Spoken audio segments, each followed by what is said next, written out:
So today we're at Just Train in Birkenhead. It's one of my favourite gyms, to be honest. It's full of, I mean, you'll know if you know your kit, full of old school life fitness stuff, hammer strength stuff, Cybex, all the old school stuff. We'll get on it today. I'm doing a bit of chest, and everyone always asks me what I do for chest. And I always find they're asking the wrong question. They say, what do you do? So they want to know me workouts, they want to know me rep ranges, but they're not asking me how I do it. And I think that's what we're going to figure out today. I'm not going to be doing some big compounds that I'm known for, just because in my own training, I'm taking a bit of a machine focus for a period of time. But what I want you to take from me in this workout today is how I'm doing it. Don't be asking me what reps, what sets, what rest, what exercises. Ask me how. How are you doing the sets? How are you doing the reps? How are you doing the exercises? And hopefully, guys, I'm going to do my best. You're going to learn, you're going to see how I do things, and hopefully take a few lessons from it. So first exercise we're going to do, we'll come over here on this hammer strength press. Like I said at the beginning, I've been doing a lot of machine stuff lately. Long story about why I've gone into doing that. I can explain that in another video, like a training update or a split update. But this machine is just beautiful. And I know there's no point in me telling you how beautiful it is because you're not going to be able to use it. But when selecting machines for chest, you've got to make sure that you really get on with it. Don't just sit on any old machine and go, oh, that's sound. That's not acceptable. Sound isn't acceptable. So on something like this, what I'm looking for, and you'll see this with a lot of machines in gyms, when you get in the seat, you're not stretched. So with this, I am really stretched here to the point where this actually lifts up with the tension from my muscle. A lot of machines aren't like this. You sit in it and you're like this. So people have to put blocks behind them to lift the chest off. You want to get in a machine and be like, right, I am stretched here. And then you can come in and squeeze as hard as you can. So you're going to be completely stretched. Like that, my pec is completely stretched full there and then in, okay? And I say it because people are always pressing with chest exercises, and they're doing that. When you've got so much more to give, build muscle, in my opinion, you've got to take a muscle from its fullest point to its shortest on everything. So machines are important in this selection, or barbell exercises, but that's why I'm choosing this. So I'm going into this now. I'm going to do 3 work sets of 12 reps. I'm going to show you how I get to that. Strom Sports Nutrition, Vascumax.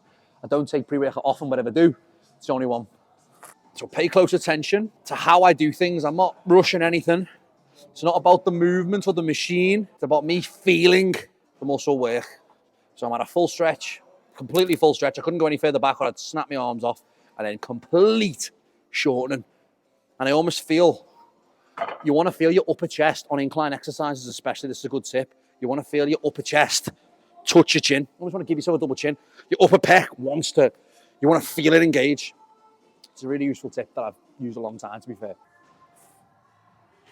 Work set's going to be 3.5, so weight selection is probably the hardest thing you've got to do in bodybuilding anyway, so you've got to figure that out really before you do anything. Weight selection is the hardest thing about bodybuilding. I get people come on as clients and they're like, what weight should I use? I had trouble with the weight today, I had trouble with the set, and I said, listen, you will have trouble with that because it's the hardest part about changing your physique, knowing what weights to use. Like, that is the hardest bit. Because it's having a very good understanding of your own body strength without cheating. It's really tough. So this is my final set of my first exercise. So you've seen me do 2 previous sets on this weight. This weight's heavy for me. I'm getting about 10 and I couldn't perform any more after. So this is my final set. Now what separates my final set from the other 2? It's quite simple this time. I'm going to apply the same level of intensity. I'm going to leave absolutely not on the table this time. Like I'm going completely all out, even if I do fail the last rep or so. And I'm going to strip some plates off. So I'm going to take this 1.5 off and go down to 2. I'm going to fail. I'm going to take the 1 off that, 1 left, I'm going to fail. Absolutely try and toast myself. Only on 1 set on this exercise.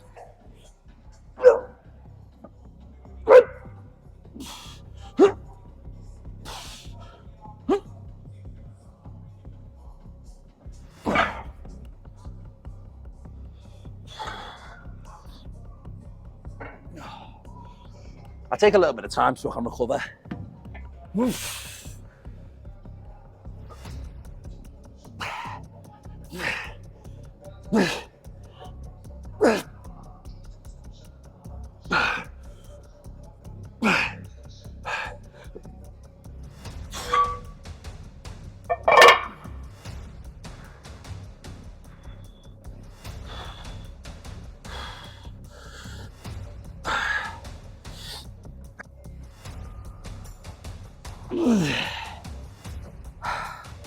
I'm absolutely now paralysed. Like, that's what a good set does, man. Like, if you don't feel a good set, I can't help you. So next up, I'm moving to a flat hammer strength press. As always, I recommend barbell movements to beginners. This is just my personal workout. The reason machines aren't that beginner friendly, it requires quite a lot of knowledge of your own internal structure and how you work to fit these seats properly. Now, I just say it in a fancy way, but in reality, it's fucking difficult for someone who doesn't know what they're doing to position themselves correctly on this. If you put the seat too high, the movement's crap. Seat too low, movement's crap, okay? With this specific machine, and like many of my presses, I want my thumbs pretty much in line with my nipples, and I'm pressing from here. I want to be stretched here like this, and I'm coming in, and I'll feel my full pec, like my full pec's completely engaged.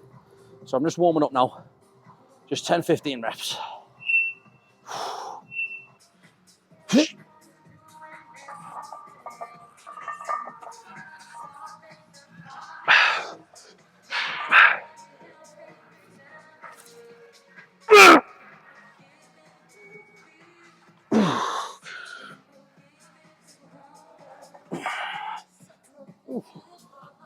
That's as simple as that. That's a work set.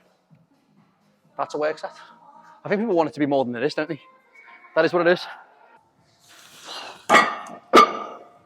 Ain't nothing like that noise, is there? This one.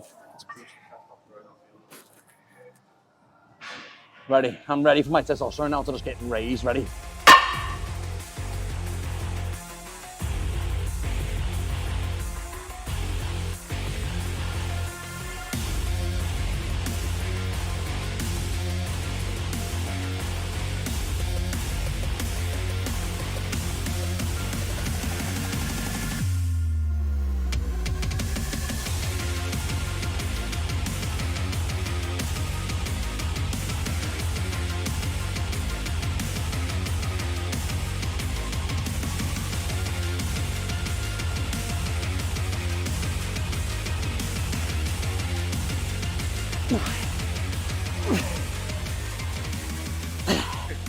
Keep this in the video so people can watch it.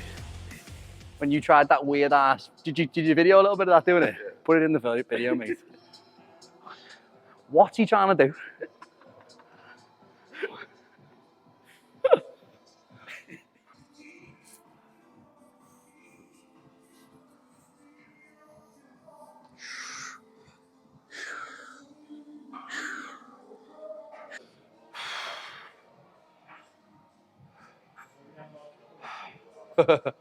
So with dips, you know, I talk about dips a lot. Everyone should be doing dips. They're a fucking staple. Narrow grip, if you ever had the choice. The reason being is I'm just not a big believer in being wide on anything. It feels just, I'm too exposed. I don't like it. I feel like a human body is just so much better when it's powerful and tense. And that's achieved by me being tight. So with this, my hands are together. I'm quite close and I'll show you how I dip now. But I tell you now, guys, out of everything I've done today, if there's anything you take on board, please take on dips. Please, I'm begging you. I'm begging you to make your own progress here. Take dips on board. For the upper body squat, they utilize absolutely everything. They're a great starting exercise because as a beginner, when you get into the gym, you're going to be light. And when you're light, that means you can do a lot of dips, or at least you'll be able to get a few. And as you put weight on and grow, guess what happens? You're loading your dips. And then guess what happens? You get better at dips. You get bigger and bigger and bigger. I started dips at 130 pounds and everyone goes, how are you so good at them, Tyler? How are you so good at them? Because I started them at 130 pounds and now I'm 240. So next up, we've got flies. If you're like me, I have never, ever, ever liked flies. I've never done dumbbell flies in my entire training journey, ever. Never liked them. Flies are a funny exercise for me. You've got to find a machine that you really like, that you can get. You see where my hands are? They're in line with my shoulders. People fly down here, they fly up there. They need to be in line for me. And the machine has got to be very specific. If you get aches in your shoulder or rotator cuff, your flies aren't working. Flies are not easy to get. A lot of people over-abuse them. I do them to finish off, but I think they're shit. So most people finish their rep here. They'll do this, okay? Me, I will go the full extent. I will use every single fiber. Even at the end, I'm sticking my chest out just a little bit to give me a little bit more stretch. So the workout has been as follows. We did incline machine at the beginning of the session. I did 3 working sets of 10. Then we went to flat machine, 3 working sets of 10. Then we did dips, 3 working sets of as many as I can on body weight. Sometimes I weight them, sometimes I don't, depends on where I'm at with my program. And then to finish, 3 working sets of just 10 nice squeezes on flies. This gym is fucking brilliant. I love shit like this. If you don't like old school gyms, fuck you. So warming up on calves. I do calves every other day. I don't make big videos about it or big posts about it because I don't think my calves are that good. I graft my ass off and I do my best, but they are what they are. It's weird. I'm a big fan of Nathan D'Asha, and I used to be really insecure about my calves, basically.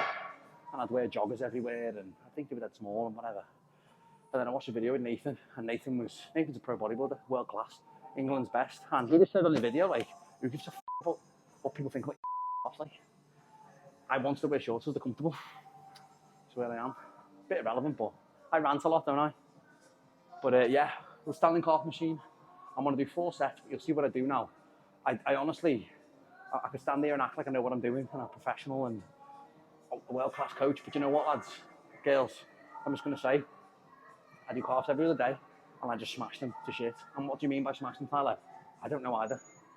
I'm going to do this machine, work up to as heavy as I can for 20 reps, jump off, drop set it, and do it 4 times. And you'll see that now.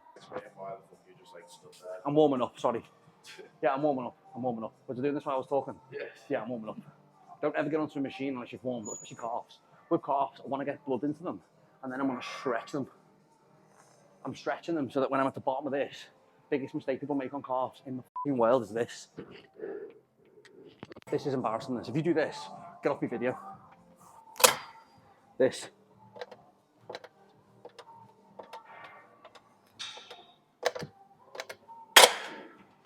That is not training fucking calves. Sorry, I'm passionate about calves. I really am. I apologise.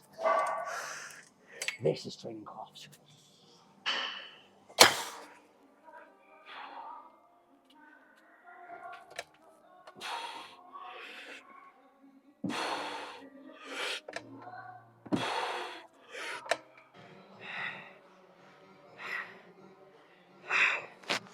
Oh man.